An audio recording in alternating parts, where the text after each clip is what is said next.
Ég fékk þessa hugmynd upprunalega þegar ég var í Listaháskólanum og ég ætti að setja upp 20 mína sýningu bara eitthvað hvað sem við fengum frjálsar hendur.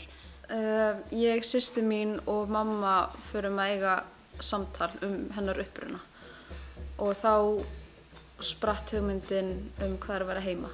Þegar María Thelma kom með þetta til okkar upprunalega, þá hafði hún gert þarna 20 mínútna verk móður sína sem var alfarið saga móðurinnar og við leitumst leiða til að stækka verkið og stækka söguna þannig að hún ætti kannski erindi við fleiri hópa.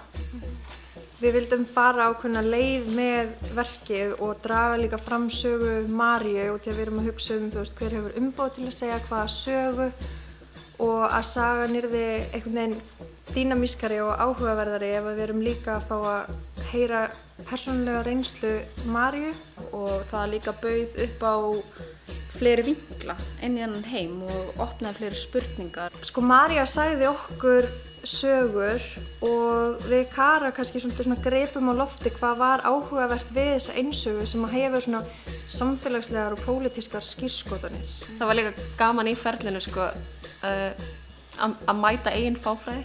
Þegar María Thelma var stundum að segja okkur eitthvað og við gleyptum hvert einasta orð og svo var þetta náttúrulega allt bara hauga lygi. Þannig að við notum það líka í sýningunni. Ég er rosalega fegin að vera búin að takast á við þetta og vonandi munu skilaboðin bara skila sér til áhorfenda.